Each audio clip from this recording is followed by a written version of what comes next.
primeira coisa, o que constitui a saúde de uma família? Primeiro pilar é a proteção. Mateus capítulo 16, versículo 18 diz assim: pois eu também te digo que tu és Pedro, e sobre esta pedra edificarei a minha igreja. Então Jesus está dizendo, você é Pedro, e eu vou, através da revelação que você tem sobre a minha pessoa, eu vou edificar a minha igreja. E Jesus promete que as portas do inferno não prevalecerão sobre quem entendeu essa revelação de quem sou eu. Então há um nível de proteção para quem entende quem é Jesus e recebe esse Jesus. E proteção faz direito nesse momento, principalmente nesse momento, né, de pandemia, o nosso papel em proteger os nossos irmãos, não só de consanguinidade, mas proteger os nossos irmãos em todos os aspectos, sejam eles da família da fé, por exemplo. O papel da igreja nesse momento, como família de Deus, é entender o papel de proteção. Pastor, mas não existe absolutamente nenhuma restrição para que eu possa não ir à igreja. Tudo bem, querido, mas nós pregamos ética, nós queremos proteger as nossas famílias. Eu pergunto para você, se fosse botar o seu pai e sua mãe sentados na cadeira numa aglomeração de 50 pessoas, você se sentiria seguro? Sim ou não? Se fosse a sua esposa, seus meninos sentados na cadeira da igreja, que tivesse 30 pessoas, você se sentiria seguro com todo esse surto? Obviamente que eu não me sentiria seguro. Então o meu papel enquanto marido é proteger a minha família. O meu papel enquanto pastor e vivendo e entendendo a família de Deus é proteger a minha igreja. Nesse momento a gente precisa entender que a linguagem que a gente está pregando tem que ser uma linguagem de família, e família protege uns aos outros. Se você, cara, você é casado e você não protege a sua família desenvolve insegurança na sua pessoa, entenda que todo casamento não é sustentado simplesmente por amor, mas casamento é sustentado por respeito e segurança, cara. Respeito e segurança. Toda esposa requer do marido segurança financeira, segurança emocional, segurança espiritual. Se nesse momento que a gente constitui família, está declarando sobre família de Deus, que a igreja é a família de Deus nesse momento, nós precisamos aprender a proteger as nossas casas. Entende? A igreja não é um lugar de culto, a igreja é um lugar de proteção. A igreja não é um lugar de entretenimento, a igreja é um lugar de proteção. E isso diz respeito, quando nós falamos de proteção, nós não estamos falando de proteção simplesmente no âmbito o âmbito social. Nesse momento nós estamos vivendo de pandemia, mas entender que a igreja é um lugar de proteção é eu conseguir enxergar os defeitos do meu irmão e mesmo assim, em detrimento aos defeitos dele, conseguir desenvolver amor para proteger ele nas dificuldades dele. Não é esconder os defeitos, mas conseguir amá-lo em detrimento aos defeitos. Porque é óbvio que quando a gente enxerga defeito de alguém, a gente pode se frustrar. E se a gente se frustra, a gente a frustração tira de nós a proteção.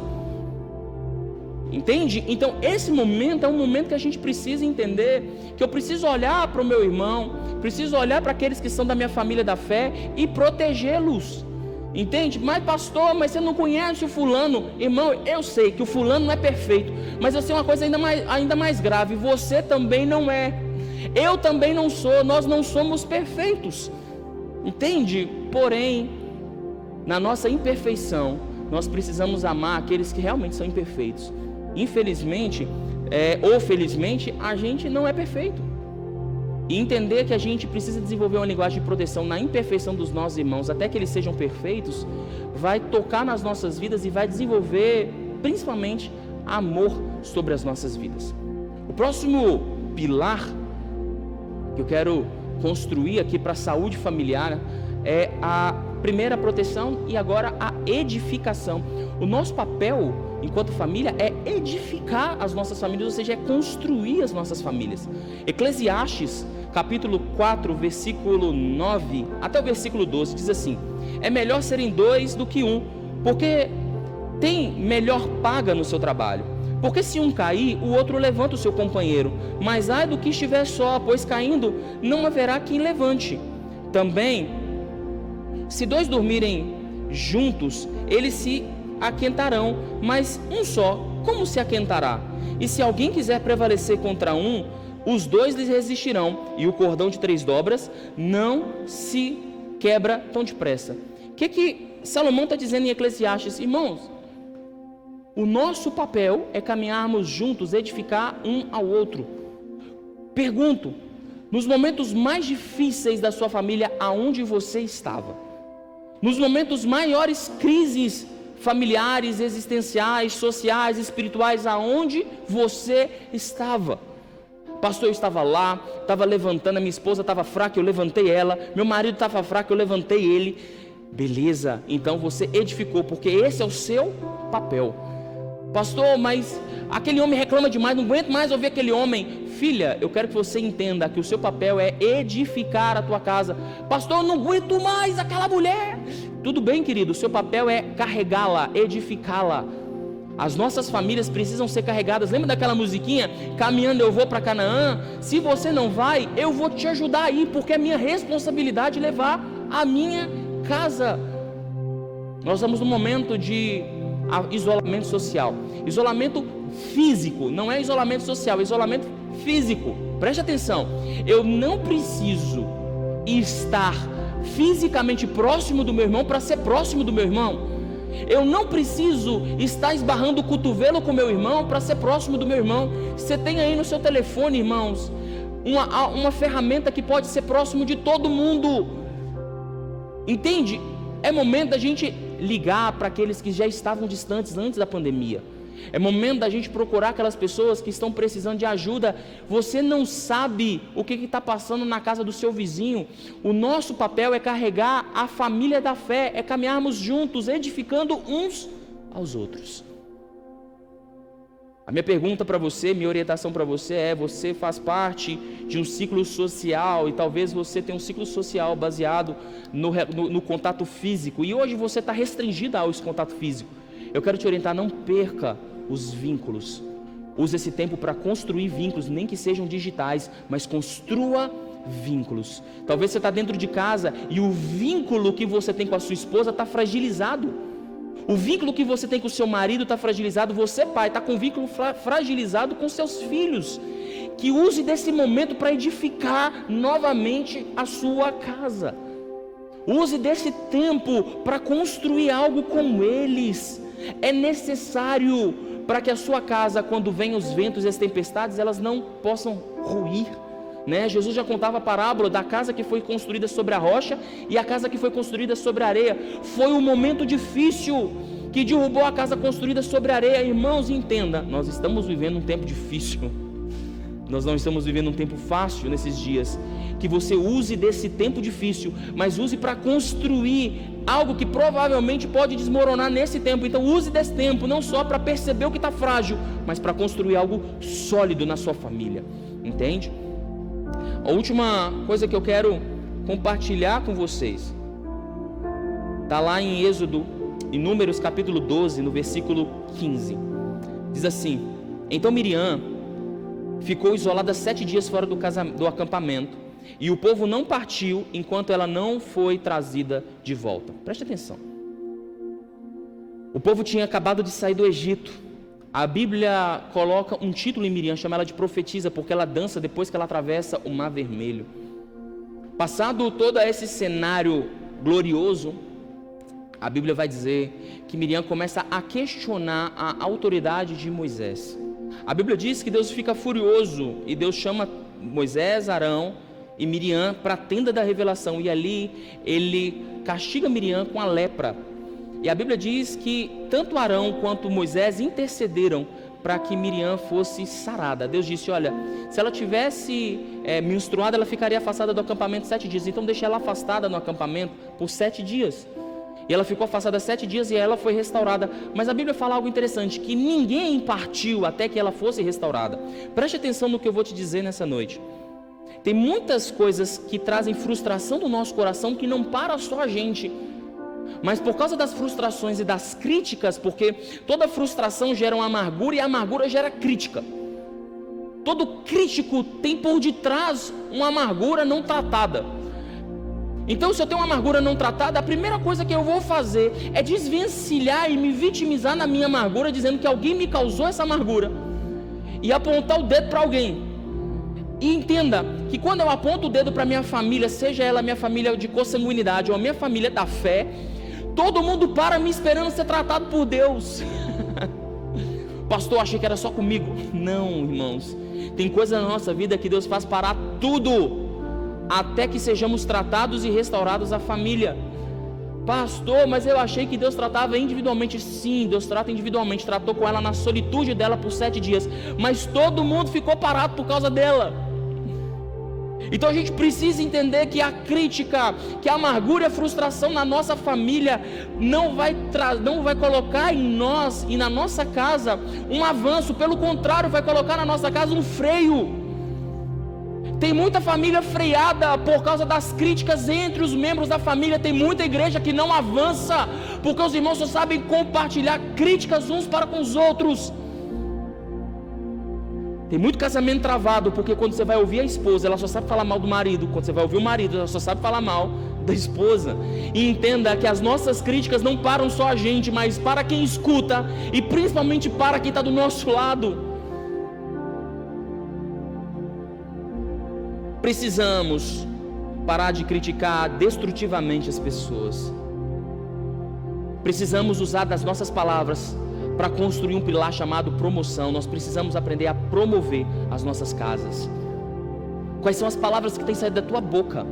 São palavras que promovem a tua família, que promovem o teu casamento, que promovem os teus filhos, que promovem a tua esposa, teu marido? Ou são palavras que destroem, que descredibilizam a sua casa e a sua família?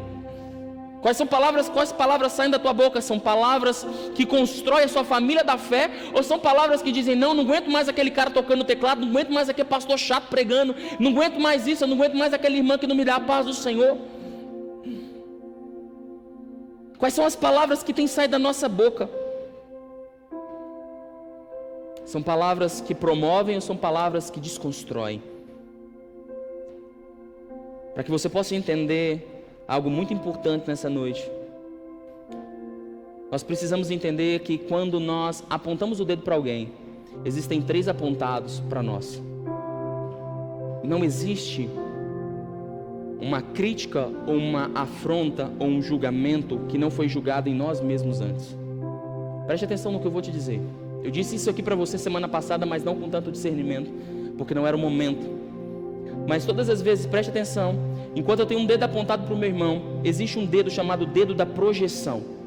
O dedo da projeção é o dedo que eu preciso perguntar para mim mesmo nessa noite: o que eu estou julgando no outro que eu gostaria de ter?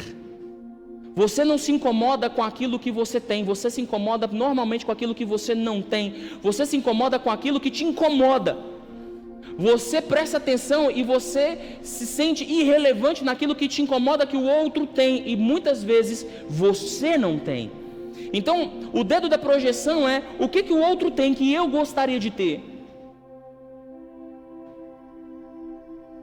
O segundo dedo é o dedo da vergonha, que muitas vezes nós julgamos as pessoas para que as pessoas não vejam o nosso defeito. E a minha pergunta para você hoje, que julga o outro por ter vergonha dos seus próprios erros, é: o que o outro tem que eu também tenho, mas tenho vergonha de mostrar? E ainda existe o dedo do orgulho ferido, que são pessoas que estão julgando pessoas que elas deveriam estar aprendendo com elas. E minha pergunta para você nessa noite é: o que o outro tem que você precisaria aprender com ele? Se você não consegue aprender, se você não consegue assumir que você também tem erros, mesmo julgando os outros, se você não consegue perceber que o seu irmão tem coisas que você não tem e que talvez você nunca vai ter, mas ele tem, e você deve celebrar e não julgar, porque ele é diferente de você, você nunca vai conseguir promover a tua casa, a tua família. Nessa noite, que é uma noite que cada um está na sua casa, no meio da sua família, né? Talvez você esteja sentadinho no teu sofá, comendo alguma coisa, né? Esteja aí botando as crianças para dormir, ou talvez esteja na sua casa simplesmente com o celular na mão, sentado no sofá e ouvindo o que eu estou dizendo. Eu quero te fazer uma pergunta: como está a saúde da tua casa? Pastor, está tudo bem aqui em casa, tudo bem, mas existe uma família, a família de Deus. Como estão os teus relacionamentos com os irmãos de fé dentro da sua igreja? Em casa está tudo bem, pastor, mas e lá fora?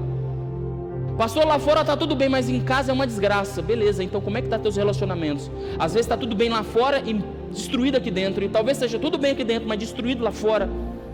Deus não te chamou para ser duas pessoas divididas.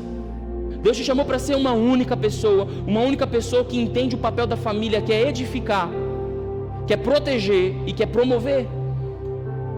Se você não tem cumprido esses pilares, os outros vão começar a ser sabotados. Se eu não protejo, eu não promovo. Se eu não promovo, eu não edifico. Se eu não edifico, eu não protejo.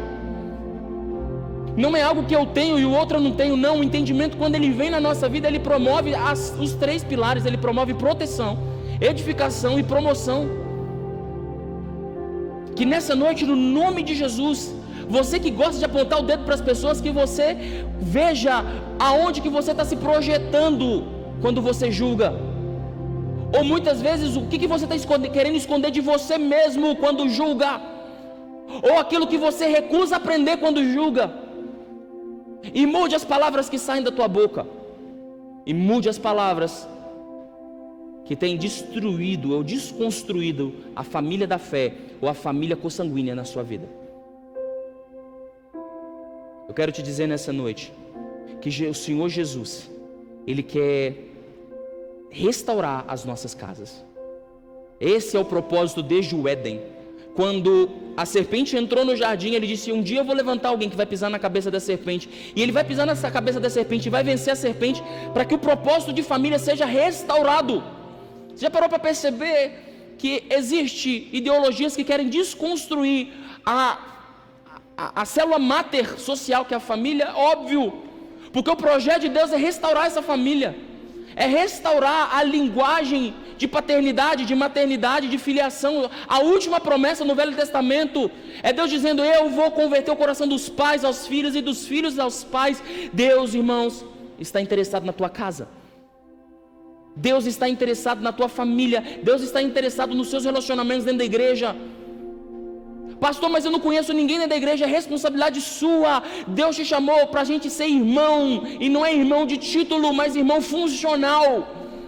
Entenda nessa noite que todo título que Jesus te dá não é um título para você receber, mas um título para você funcionar nele. Funcione como irmão, funcione como família.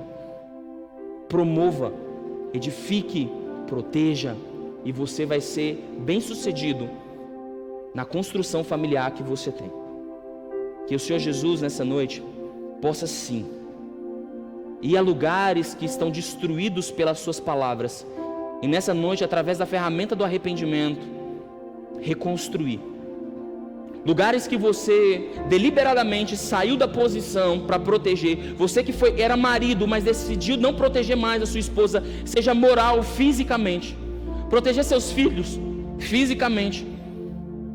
Você que parou de querer construir. Sabe quando a gente olha para o nosso casamento e fala assim: vamos ver o que isso vai dar. A gente decidiu parar de construir, parar de edificar. Tem momentos no nosso casamento que a gente quer falar assim: cara, deixa eu ver o que vai dar. E é nesse exato momento que a gente para de edificar. Se você parou de edificar, você parou de proteger. Se você parou de proteger, você parou de promover. As pessoas precisam olhar para a sua família e dizer: cara, como você fala bem, eu queria ter uma família como a sua. Entende?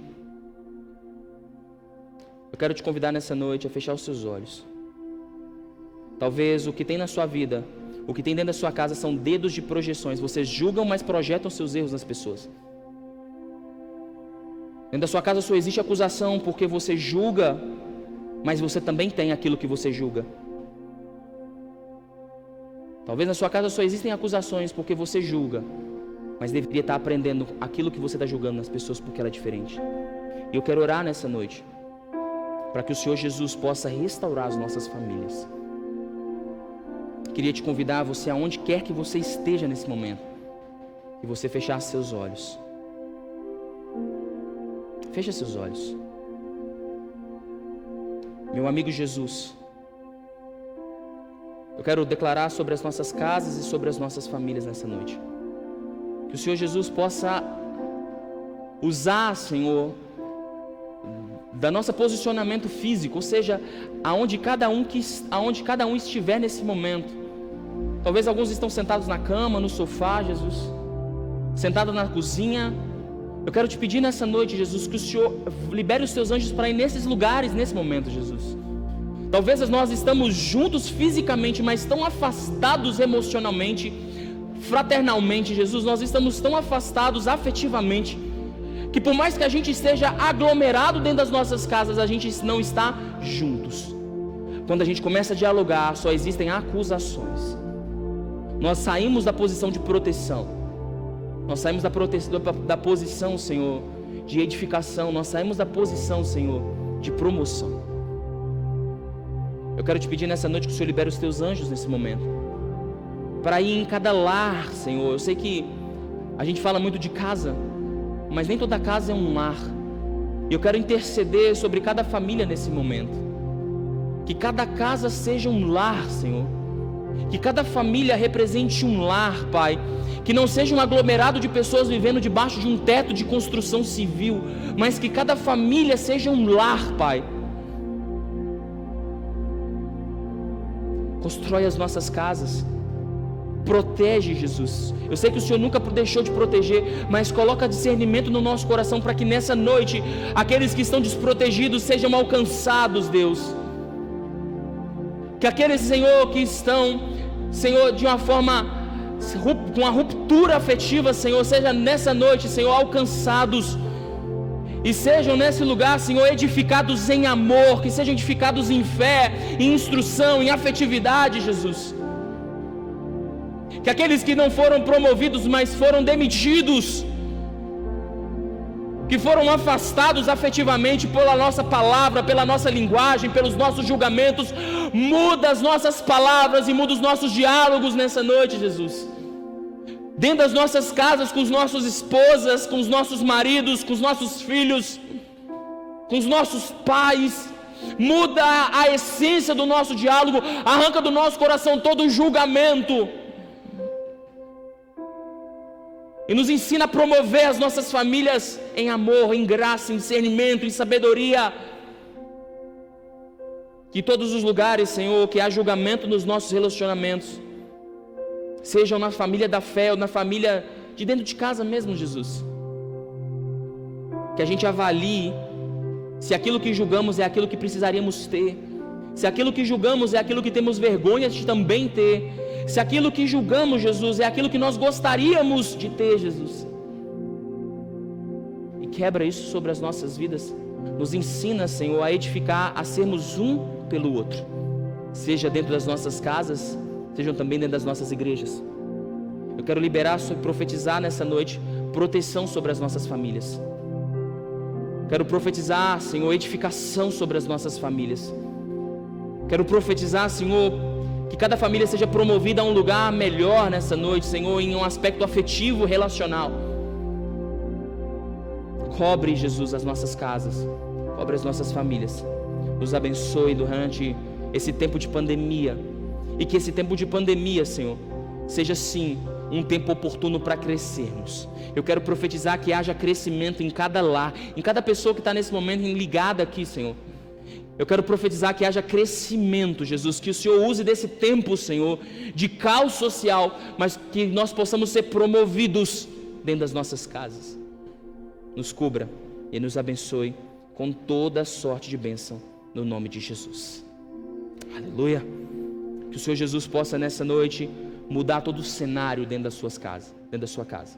Que o Senhor Jesus nessa noite possa, você que está ouvindo nesse momento, que o Senhor Jesus possa mudar a sua linguagem, os seus diálogos, a essência dos seus diálogos dentro da sua casa. Que você possa nessa noite, na hora que você se levantar, seja físico ou emocionalmente ou espiritualmente, que você possa dar um passo à transformação da tua família. Seja ela consanguínea, ou talvez seja alguém que você sabe que está ferido, que está machucado, dentro da sua família da igreja. Ligue para essa pessoa, mande uma mensagem para ela, procure saber como ela está. Você é família, você é importante, e o seu irmão também é importante. Que o Senhor Jesus possa te abençoar. Até amanhã nos grupos de WhatsApp, Se você quer fazer parte dessa família, a gente já disponibilizou o telefone da comunicação. Eu quero pegar aqui para a gente se lembrar, é 999940456. Se você quer receber alguma informação, se você quiser receber nessa noite alguma tipo de oração, entre em contato nesse telefone e a gente vai orar por você especificamente. Que Deus possa te abençoar e te dar um resto de semana abençoado. Domingo, às 19h30, a gente também vai estar aqui e eu quero contar com a tua presença digital, tá bom? Convide alguém, chame alguém, mande o link para alguém e vamos estar junto aqui no nome de Jesus. Que Deus te abençoe, fique em paz e até domingo no nome de Jesus.